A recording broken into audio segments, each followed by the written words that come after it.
Thank you for joining my talk today. My name is Oscar Romero, and today we'll be talking about my tech journey, specifically what I've encountered in the past 8 years or so. There's a quick agenda of what we'll be talking about today. It's going to be, who am I? Why am I here? Why am I talking to you? Where did my tech journey start? How did it develop? And what I wish I knew then, and what is next for me. So we'll start with the basics, right? On the top, you have a couple of pictures of me. I've definitely changed over time compared to that toddler that was at the top corner. My name is Oscar Armando Romero Jorge. You can call me Oscar. My mom is the only one that has the privilege to call me Oscar Armando whenever she gets mad. I was born in Mexico City, but I was raised in Newton Grove, North Carolina. And I crossed the border at the age of 4 years old to bridge the gap as to why I am in the United States now. What that means, though, that because I crossed the border at age 4, I actually crossed it without any legal papers. And so now today I am an undocumented individual in the United States. That means that currently I do have deferred action for childhood arrivals, which is also known as DACA. For those of you that don't know what DACA is, it's an executive action that was passed by the Obama administration in 2012 that essentially allowed for young individuals that came to the US before the age of 16 to apply to have their deportation process delayed or deferred, in essence also granting us work authorization as well as a social security number. We'll dive a little bit more into that in just a minute here. I graduated high school in 2013 from Newton Grove, North Carolina, going to Hopton. At the time, in 2013, I also received the Golden Door Scholars Scholarship with a full ride to UNC at Charlotte. This was really crucial because at the time, as being undocumented, throughout my entire life, I was told that I wasn't going to be able to make it past high school. So this was a breakthrough in my collegiate career coming up after high school. I graduated from UNC Charlotte as a first-generation immigrant and a first-generation college graduate. This was quite an incredible feat for me and my family that we were so excited. We took a vacation off afterwards and just enjoyed it amongst ourselves, just being away from society in a cabin and just celebrated it together. Who am I currently? Right now, I'm actually a software engineer at Red Ventures since 2017. I am also a digital political activist, and it's really been since the start of this pandemic. The fact that I say digital political activist is because of my status. It's really hard in order to be an activist because I could suffer direct consequences if I am detained and I could be deported. So the digital aspect is quite crucial for me because recently, with everything happening with the pandemic, I've been able to enjoy meeting with a lot of organizations digitally. And so therefore, my political activism is, for one, safer for me and also easier to do because now I can connect with so many organizations throughout the country. I am also a volunteer with the organization, first and foremost, closest to my heart, Golden Door Scholars, that gave me the opportunity to go to college. The other one is Road to Hire, Circle de Luz, the Undocumented Professionals Network, and several other organizations that are Latinx specific in North Carolina. To give you a breakdown, Road to Hire is an organization that provides access to individuals that might not have a path through college to a professional career. So therefore, they provide them professional development and end up getting them a job at the end of the program with anything from software engineering, IT, to customer service. Circle de Luz is an organization in Charlotte that helps young Latina girls go through their process of going through school in middle school up to high school, providing mentorship and guidance. The Undocumented Professionals Network is a recent organization that started up this year. And one of the biggest aspects of it is that it's connecting individuals that are in the US that are undocumented through a network to connect with each other, because a lot of us are paving the path forward, but we don't really connect with each other because the visibility is not there. And so I've actually met really incredible individuals through this network. The organizations that I volunteer with in North Carolina that are Latinx specific have actually allowed me to create what you see here on the right, the Votemos NC website. And it's a resource to provide a bilingual access to voter resource tools so that people are more engaged and connected with the upcoming elections and in the future elections to come. I volunteered with several of these organizations that I mentioned as a speaker, a mentor, and I've also helped create websites and web app development for one of these organizations at some point. I am also the founder of the My UndocuLife blog. This started quite a year ago, and if you want to visit it, you can go to myundoculife.com. And the space was created out of inspiration that was sparked from wanting to share my story with the world, for one, of having the undocumented narrative in the United States, and other that I wanted to create a platform so that people could share their stories too. A lot of the times we're approached by people in the community that want to learn about us, but you sometimes have an agenda associated with the reason they're interviewing us or the reason that they want to push our story ahead. And so this platform aims to be a raw, genuine, no agenda tied to it for people to share their stories. And I've had quite some success with it, and it's only been a year, and I'm super excited to see how it develops. I'm also a Tequeria community member. For any of those that want to join, it's a community that specifically provides Latinx and tech a network to connect with others. I actually found out about this Octagatos conference through that. So I'm super excited for other people to join. Going back to my tech journey, where did it start, right? What got me interested in tech? Because I think everyone has a different journey. And today I'm sharing specifically about mine. And so we're going to go a little bit into the past, specifically to when I was 14. And at the time, I wanted to nothing else but be a regular high school student and wanted to get my driver's ed so I could drive legally. Well, what I didn't kind of expect was the fact that I was going to encounter one piece of paper that was going to ask me for information that I didn't have. So on day one, I was struck by the fact that the paper that they sent me home was asking for a social security number. I didn't have that. It's not provided to people who are undocumented. What I did have was a tax identification number so that when my dad filled out taxes, they could identify me in the paperwork. But they didn't give me a social security number, and that was needed for a driver's ed permit. So at age 15, another barrier happened that at age 15, usually in North Carolina, we get a work permit. So I could go apply at the local McDonald's and start making some money just to have to spend as a regular high schooler. I couldn't have access to that. So what I did instead was I started working jobs in the fields of rural North Carolina to provide just some additional income for me to spend on the side and not have to burden my family with it. I was very inexperienced and it was definitely a struggle, but this also ties into the fact of why I pursued technology, because I realized that, it can be very hard, laborious jobs that I could have the option to do, while I could instead use my education to put forward a different step and use it for technology. So a little bit of time travel to age 17. At this point, technology was taking a breakthrough, 2007 up until like all the Apple releases and everything had been going on. So I'd been providing IT services to my family as favors. And sometimes they'd give me like $5, $10 or anything, or just take me out for a meal or something. And so I was like, this is great. This might be a potential opportunity for me to create further and cultivate. But I didn't know really where to start. And at that point, though, I actually came across this one show on Univision was portraying a student in the New York, the Bronx area. And he was actually making a business out of providing IT services to the Hispanic community in New York. And well, I saw the need here in North Carolina too, specifically in my rural town. Even though the population is about 600, I still saw there was a lot of migrant workers, a lot of immigrants that spoke Spanish, and the nearest IT service was about an hour away. So I saw opportunity. And I reached out and used the internet again to my advantage to reach out to Anthony Carmona, who was a student in New York. And I connected with him. He helped me set up a similar business model. And so below here in the picture, you see what was part of my first business card in my life, which I labeled just Romero Repairs or Reparaciones Romero.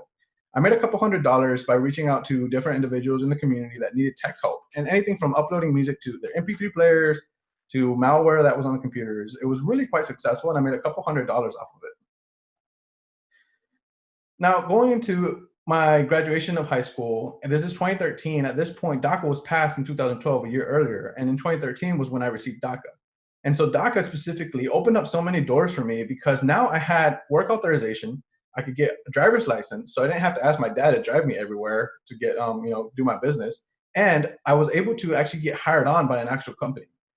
Keep this in mind as we go into how my development increases in the next coming years, because it was crucial to the opportunities that I encountered after this.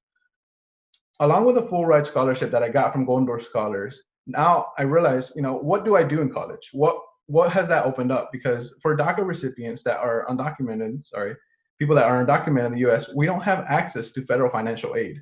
We also, at least in various states, get out-of-state tuition even if we've lived our whole life here. And so that's probably close to 3 times the cost of an average student tuition. So GDS really opened up that opportunity as well as DACA so that I could provide for myself in college. So now moving into college, I realized that I like math and science. So natural, I wanted to do something in engineering. I went with mechanical engineering because it was pitched to me as the broadest of all the engineering disciplines at that time. And Sure enough, though, I kind of should have stayed with technology and computer engineering and software engineering in general, but I explored mechanical engineering. And what actually ended up happening is that I actually ended up pivoting away from mechanical engineering, and I finished up with a math and a minor in computer engineering. The scholarship piece was really important in making this decision because realizing this 4 semesters in and having only 4 semesters to go of a paid tuition made me adapt it to that math and minor in computer engineering. While I still wasn't getting all the experience that I needed, I knew that I was already making some steps to continue growing in the technology industry. So I graduated UNC at Charlotte eventually at 2017. There's a picture of my entire family here on the bottom right. And above it, I'm sharing a picture of what DACA also entails. Having DACA entails that you have to renew every 2 years for work authorization, that deferred action on deportation, and keeping that Social Security valid. It's really expensive for one, and it costs about $500, not any legal fees associated. On top of that, it's a challenge to kind of have that on the back of your mind each time. But with DACA, though, I had gotten the opportunity to do internships at the company I'm at now, Red Ventures. And I took advantage of my work authorization and worked in the summers of 2015 and 2016 there in their help desk department. And so being at Red Ventures really opened up the opportunity for me to explore that tech field. And being there in 2015, going into my junior year, having those 4 semesters left, really told me that I really enjoy technology.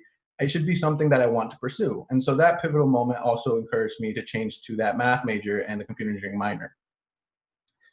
Once I graduated, though, again, the question is, what next? What is happening? What am I doing with my technology career? So at this point, I started looking at the opportunities with how can I work if DACA were to go away?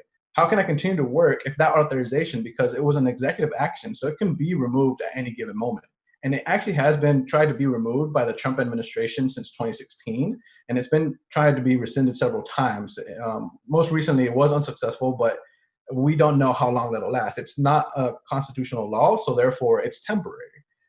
Evaluating my opportunities, I saw an opportunity in software engineering because I had taken some programming and logic classes in college. And so therefore I thought, why not marry the two and do something with it? When I was exploring opportunities as full-time jobs, I was told that Red Ventures had an internal tech academy, also known similarly to a boot camp. And so therefore I was like, this is a perfect opportunity. I can get my foot in the door by starting off as desktop support, since I have my foot in the door by doing those internships in the help desk, and I can do the ITA Academy when it comes up. It starts every spring at the time, and so I had to wait from 2017 to 2018 to do that program. But that was still on my mind, just thinking about how I could kind of go through that. And so at age 22, I took the offer to start as a desktop support tier 1 at Red Ventures. Part of the software engineering piece that also intrigued me was the fact that I could work remotely. All I needed was a computer and the knowledge to be able to exercise that software engineering capacity. So at age 25, now I'm a successful ITA graduate and a software engineer. I still have my DACA, still kind of up in the air though, but you can see me here happy as can be, having completed the ITA and getting a t-shirt for it. Also, I've worked with PHP, Node.js, and Golang, several API integrations, and thankfully, because of the pandemic, I've also been working remotely since March. So I got everything I wanted so far. I think I was actually thinking the other day of be careful what you wish for, because in March, I was exploring the opportunity to work remotely, and sure enough, this happened. So now I've been able to do it. Probably not the circumstances I expected, but thankfully, all things granted, I've been doing well. To take a step back away from all of that, it's a lot to process, even for me having lived through it. But there are a couple things that I can't provide in this 20-minute talk, but there are some things that I think sharing will help others. And if you see a trend with the organizations that I volunteer with, that's usually the case of what I want to accomplish, helping others pave the way forward for them. Because paving the way yourself is doable, but sharing what you learn helps our community grow at a global level. One of the big things I wish I knew at the beginning was that I belong in this space. You do too. Anyone that wants to try tech belongs here. And as much as it's hard to sometimes see that, because you might not see the same faces that look like you, and so that makes it intimidating, you just have to kind of push through and realize that you do belong and get comfortable with that aspect. Regardless of your background, you can get into this field. Tech is hard, but it's not impossible to do. While there are so many things I still don't know and I still struggle with day to day, you have to accept that just tech is simply hard. There's a lot to it. There is a learning curve. But once you get over that learning curve, it kind of spirals and goes into a snowball effect. Nobody knows everything. This is one of the most crucial moments I had in my tech career, because I realized that asking someone that's been in this field for 5 years to 10 years about a new technology, they probably won't know the answer to it, but they can learn it. And so taking that philosophy in my mind of encountering any challenges that I don't know, it helps me deal with my own imposter syndrome, because I realize that if there's so much technology out there, if only I can pick up just a little tidbit to understand and get ahead in that one specific aspect, then I'll be just as fine as anyone else. The last one, and I think this one's tied specifically to my scenario and anyone else's that is in this, is that undocumented, documented, DACAmented, whatever it is that your status is, that doesn't define that your ideas are valuable and can drive change. I think that to myself every day, because the government here in the US quite literally labels us as foreign aliens. So it's quite a challenge sometimes whenever you're going into a job with that title already on your mind, to know that you fit in and that your ideas will be worthwhile sharing. But having overcome that, I just know that anyone else that wants to do tech can also do it. So what's next for me, right? I've accomplished, I think, in my own perspective, a lot. And my dad always tells me to celebrate even the smallest of victories, because that's how you kind of keep trucking along. Otherwise, it just makes it simply hard. But for one, what's really big on my mind right now is the 2020 elections. And so anyone that's watching from the US, my biggest shameless plug here is go out and vote. Please. Like I told you, the current administration has tried to rescind DACA. And so therefore, that's a big piece on my mind right now, as well as several other issues. And I think that we as a people can choose to vote out what we need and what we can demand of our government. So with that, I want to continue my digital activism and continue assisting Latinx organizations with their digital efforts. Being from the votemosnc.com website, creating a platform for better access to resources, this will continue to grow myself as a software engineer. So not only will I be able to help organizations that need that help, but I'll be developing myself as I go. With that, again, the biggest piece that kind of led me into this tech journey at first was the fact that if DACA goes away, I have technical skills now that I could use as a freelancer. With DACA or undocumented, whatever it is in the United States, you can be contracted out without all that paperwork in front.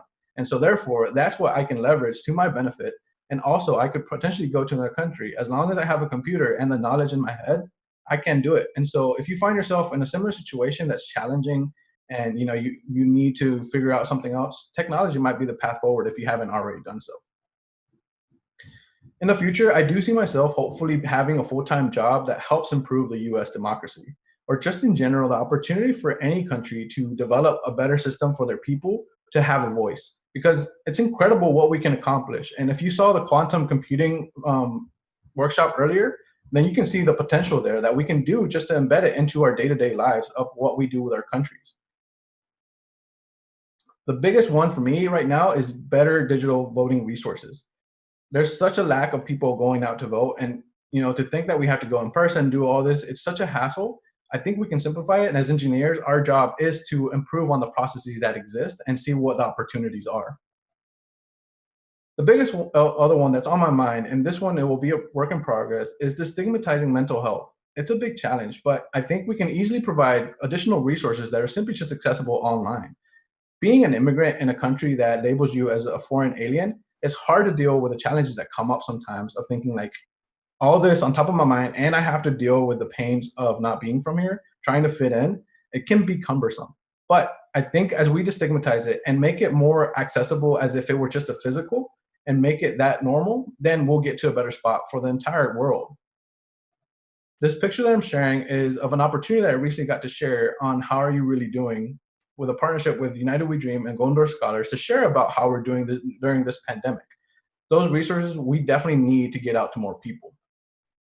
As you can see, mental health is going to be a challenge because there's so much hidden underneath there. But I think we can do it with technology and the career path that I've selected for myself. I hope to be a continuing person that helps in those efforts. So that was a lot, I know. But if you still want to hear more, you can visit my website at oscarromerojorge.com, and we can chat more about it. You can also look into the My Undoculife blog from here. I really just want to say thank you to the Octogatos Conference for giving me this platform and this opportunity to talk to the greater audience about what it is to be an undocumented, documented person in the United States. It's a challenge, but we've made it, at least for me, and I know anyone else can do it too. So without further ado, thank you so much, and I really appreciate your time. I hope you enjoy the rest of the workshops. Thank you.